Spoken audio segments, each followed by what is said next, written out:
Bueno, yo voy a ir para acá porque, mirá, me está esperando el juez Carlos Rosansky. Nadie como él conoce también cómo se ha manejado de mal, de las cosas vergonzosas que han pasado con los servicios de inteligencia y demás. Y cuál fue la relación promiscua entre los servicios de inteligencia y también la justicia federal. Carlos, bienvenido, ¿cómo va? ¿Cómo estás, Pablo? Un placer, muy bien. Bueno, un gusto. ¿Cómo has visto todo este descubrimiento siniestro de los tentáculos de la AFI en investigaciones ilegales por todos lados? Mirá, por supuesto no me podía sorprender porque lo conozco, lo conocí todos esos años, pero hay algo que me parece que es importante en este momento de esas investigaciones, que es ponerle el nombre que corresponde, que es el de una organización criminal, porque si no, sí, parecería que todo se trata de una cuestión de inteligencia, que es una pata importantísima de la organización, pero es nada más que una parte. Es decir, el espionaje es una parte de algo mucho mayor, que es la organización criminal, que es la mayor organización criminal desde el restablecimiento de la democracia. Eso no es poco, ¿entendés, Pablo? Para mí es una cuestión... ¿Vos crees que es una banda como nunca existió antes? No, yo no tengo ninguna duda de eso. No tuvimos experiencia similar, salvo en la dictadura, que fue genocida. Pero hay razones fundamentales que si no las comprendemos no vamos a poder entender el espionaje en el contexto adecuado. Me estoy refiriendo que ese espionaje dentro de lo que es esta organización tiene una vinculación directa con un sistema mafioso. Es decir, este grupo de delincuentes abrevó y abreva en la mafia. Y esto no se habla mucho, Pablo, porque hay como cierto cuidado en tocar el tema. Pero porque ¿a qué te referís? Decilo. Mirá, a ver, en otras palabras, a ver si lo entendemos. Mira, Mauricio Macri es el único personaje en el mundo que se conozca fuertemente sospechado de pertenecer orgánicamente a una mafia, en este caso de las más peligrosas del mundo, que es la 'Ndrangheta Calabresa, que ha llegado a la presidencia de la Nación. No te lo podía decir de una manera más cruda, pero me lo estás pidiendo. Ahora, ¿cómo ves esta locura? A ver, vos sos un hombre de derecho, esto de espiar a los presos, violar el sagrado derecho a la defensa, violar la intimidad de las personas detenidas, es una violación clarísima a los derechos humanos. ¿Cómo ves este horror? Mira, yo acá haría una diferencia entre espiar a propios y espiar a ajenos. Espiar presos, políticos o no políticos, como decís, es una violación extraordinaria a derechos esenciales, lo cual no me sorprende, porque esta gente es la que desconoce los derechos esenciales, ¿no? De hecho, están identificados con la dictadura. Y lo que quiero agregar tiene que ver con el espionaje de los propios, que también se está hablando mucho de ese tema, Pablo, y yo me puse a pensar qué es lo más grave, o por qué se espiaron tanto a los propios. ¿Y sabes por qué? Por lo que dije antes de la mafia.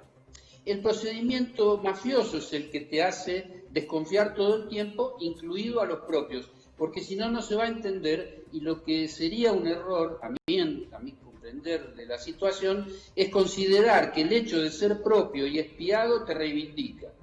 Acá ninguna persona que fue cómplice del régimen macrista queda reivindicada por haber sido espiada. No sé si está claro. Vos decís, no porque hayan investigado a alguno es que no formaba parte. No, al contrario, lo investigaban porque formaba parte. Y porque parte de la investigación, parte de la organización mafiosa tiene que ver con la desconfianza permanente, incluidos los propios, porque es una forma de controlar. Y vos necesitas en estas organizaciones no solo controlar a los ajenos, sino también a los propios. Sí. Yo creo que también acá juega un papel importantísimo la extrema cobardía y además desconfianza en sí mismo que tenía Mauricio Macri, ¿no? Él sentía una cierta seguridad investigando sobre todo los propios, de que no lo iban a dejar de lado, de que no lo iban a traicionar, de que no iban a ser mejores que él, porque claro, él se sabía claramente un inútil, y bueno, digamos, convencido de que era un inútil, se quería asegurar de todo utilizando los servicios de inteligencia. Tal cual, y además por esa personalidad, como vos bien decís, de inútil, pero le fue muy bien en el saqueo, él estaba convencido, como otros cómplices de él, de que esto iba a durar más tiempo, es decir, que ellos confiados en la manipulación que le permitió ganar las elecciones en el 2015, iban a volver a ganarlas, porque confiaban en la manipulación, que por supuesto le fue mal, y le fue mal por lo que ustedes hablaban antes, le fue mal por el pueblo, y dentro del pueblo le fue mal por el peronismo. No es una cuestión menor, porque es el pueblo, es el único que logró, fíjate vos, que 4 años es un desastre en términos de saqueo, pero podía haber sido mucho peor si nos hubiéramos dejado manipular. Yo aclaro que lo de que Mauricio Macri se creía un inútil, lo digo con conocimiento de causa porque lo he hablado con él en algún momento y él ha contado públicamente, en privado también, que el que le decía que era un inútil era el padre, ¿no? El padre siempre lo había tratado de inútil y de verdad que lo había sido, por ejemplo, en su fase empresaria, cuando él va a hacerse cargo de una de las empresas y la choca directamente, hace un desastre, todo, y el padre lo quería sacar a patadas, ¿no? Y ahí encuentra el salvataje de Boca y bueno, la historia ya la conocemos.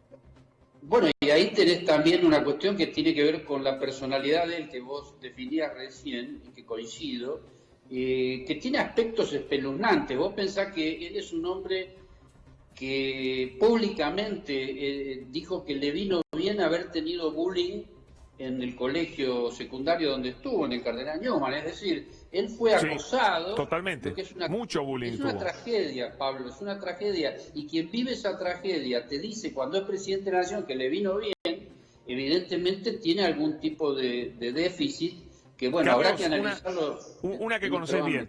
Muchos agentes que, les cuento, en un rato, en el programa de Juana Morín, van a poder escuchar a Alan Ruiz las cosas que decía. Una de las cosas que dijo Alan Ruiz fue grabado por uno de sus secuaces, y esto por supuesto ya es público, decía Alan Ruiz que todas las operaciones las hacían con cobertura de jueces federales.